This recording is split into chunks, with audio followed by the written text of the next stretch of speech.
ਜਿਹੜੀਆਂ ਮੰਨੀਆਂ ਹੋਈਆਂ ਮੰਗਾਂ ਨੇ ਜਿਹਨਾਂ ਤੇ ਪਿੱਛੇ ਮੀਟਿੰਗ ਕਰਕੇ ਗਏ ਪਿਛਲੇ ਹਫ਼ਤੇ, ਉਹ ਮੰਗਾਂ ਦੀ ਅਸੀਂ ਆਊਟਪੁੱਟ ਲੈਣੀ ਹੈ ਵੀ ਕੀ ਬਣਿਆ ਉਹਨਾਂ 'ਤੇ। ਸਾਡੀ ਜਥੇਬੰਦੀ ਆਪਣੀ ਤਾਕਤ ਦੀ ਜੋੜ ਸਰਕਾਰ ਨੂੰ ਸਿੱਧੇ ਰਾਹ ਪਾਉਣ 'ਤੇ ਉਹਨਾਂ ਤੋਂ ਆਪਣੀਆਂ ਹਿੱਕ ਦੇ ਜ਼ੋਰ ਨਾਲ ਮੰਗਾਂ ਮਨਾਉਣ 'ਤੇ ਭਰੋਸਾ ਕਰਦੀ ਹੈ। ਸਵਾਲ ਨਹੀਂ ਪੈਦਾ ਹੁੰਦਾ ਵੀ ਅਸੀਂ ਕਿਸੇ ਨੂੰ ਅਪੀਲ ਕਰੀਏ ਵੀ ਤੁਸੀਂ ਇਹਨੂੰ MLA ਬਣਾ ਦਿਓ। ਪਹਿਲਾਂ ਆਪਦੇ ਨਾਲ ਹੱਥ ਬਣਾਈਏ, ਫਿਰ ਆਪਦੇ ਹੱਥ ਨਾਲ ਢਾਈਏ ਵੀ ਤੁਸੀਂ ਇਹਨਾਂ ਨਾਲ ਵੱਖਰਾ ਕੀ ਕਰੋਗੇ ਭਾਈ, ਇਹ ਤਾਂ ਪੁੱਛ ਹੀ ਸਕਦਾ। ਜਿਹੜੀਆਂ ਮੰਨੀਆਂ ਹੋਈਆਂ ਮੰਗਾਂ ਨੇ ਜਿਹਨਾਂ ਤੇ ਪਿੱਛੇ ਮੀਟਿੰਗ ਕਰਕੇ ਗਏ ਪਿਛਲੇ ਹਫ਼ਤੇ, ਉਹ ਮੰਗਾਂ ਦੀ ਅਸੀਂ ਆਊਟਪੁੱਟ ਲੈਣੀ ਹੈ ਵੀ ਕੀ ਬਣਿਆ ਉਹਨਾਂ 'ਤੇ।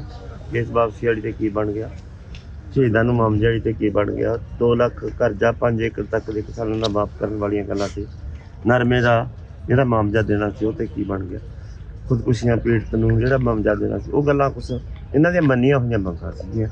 ਉਹ ਅਸੀਂ ਕਹਿਣਾ ਵੀ ਉਹ ਇੰਪਲੀਮੈਂਟ ਹੋ ਗਈਆਂ ਕਿ ਨਹੀਂ ਹੋ ਗਈਆਂ, ਉਹਦੀ ਲਿਖਤੀ ਕਾਪੀ ਲੈ ਕੇ। ਕਰਜ਼ੇ ਮਾਫ ਵਾਲੀ ਕਾਫੀ ਮੁੱਖਤਾ ਸੀਗੀ, ਉਸ ਤੇ ਕੀ ਬਣਿਆ ਜੀ? ਸਹਿਮਤੀ ਬਣੀ? ਕਰਜ਼ੇ ਵਾਲੀ ਜਰਨਲ ਮੰਗਾਂ ਚਾਹੁੰਦੀ ਹੈ, ਜਿਹੜੇ ਇਹਨਾਂ ਨੇ ਵਾਅਦਾ ਕੀਤਾ ਸੀ, ਉਹ ਪਿਛਲੀ ਵਾਰੀ ਰਹਿ ਗਈਆਂ ਸੀ ਮੰਗਾਂ ਤੇ ਚਰਚਾ ਨਹੀਂ ਹੋਈ, ਉਹ ਅੱਜ ਕਰਨੀਆਂ ਉਸੇ ਕਰਕੇ।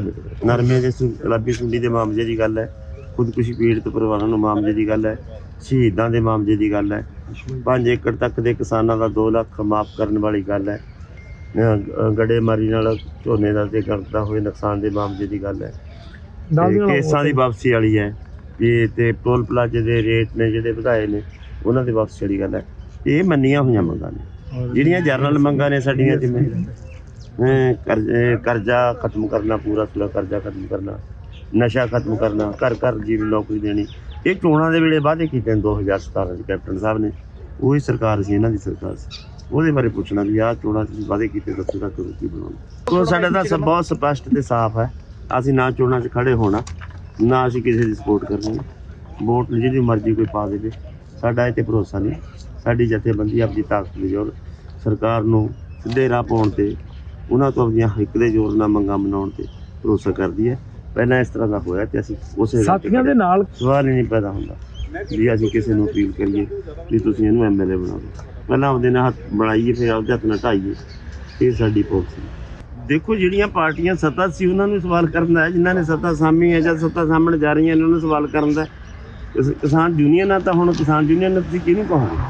SSM ਦੀ ਜਿਹੜੀ ਗੱਲ ਕੀਤੀ ਜਾ ਰਹੀ ਜੀ, ਸੰਯੁਕਤ ਸਮਾਜ ਮੋਰਚਾ ਕਿਸਾਨਾਂ ਵੱਲੋਂ ਬਣਾਇਆ ਗਿਆ, ਉਹਨਾਂ ਦੇ ਜਿਹੜੇ ਨੁਮਾਇੰਦੇ ਹੋਣਗੇ ਉਹਨਾਂ ਨੂੰ ਪੁੱਛ ਹੀ ਸਕਦਾ ਅਗਲਾ ਵੀ ਤੁਸੀਂ ਇਹਨਾਂ ਨਾਲ ਵੱਖਰਾ ਕੀ ਕਰੋਗੇ ਭਾਈ, ਇਹ ਤਾਂ ਪੁੱਛ ਹੀ ਸਕਦਾ। ਤੁਹਾਡੀ ਯੂਨੀਅਨ ਇਹ ਰਹੂਗੀ ਕਿ ਉਹਨਾਂ ਨੂੰ ਵੀ ਸਵਾਲ ਕੀਤੇ ਜਾਣ ਬਰਾਬਰ? ਤੇ ਇਹ ਤਾਂ ਸਾਡੇ ਵਿਚਾਰਨ ਵਾਲਾ ਇਸ਼ੂ ਹੈ ਵੀ ਉਹਨਾਂ ਨੂੰ ਕਰਨੇ ਨੇ ਕਿ ਨਹੀਂ ਕਰਨੇ, ਕਿੰਨੇ ਕਰਨੇ ਨੇ, ਕਰਾਂਗੇ ਤੇ ਕੀ ਕਰਾਂਗੇ। ਇਹ ਤਾਂ ਪੁੱਛ ਹੀ ਸਕਦੇ ਹਾਂ ਅਸੀਂ ਵੀ ਭਾਈ ਦੱਸੋ ਤੁਸੀਂ ਇਹਨਾਂ ਨਾਲ ਵੱਖਰਾ ਕੀ ਕਰੋਗੇ, ਇਹ ਤਾਂ ਪੁੱਛ ਹੀ ਸਕਦੇ।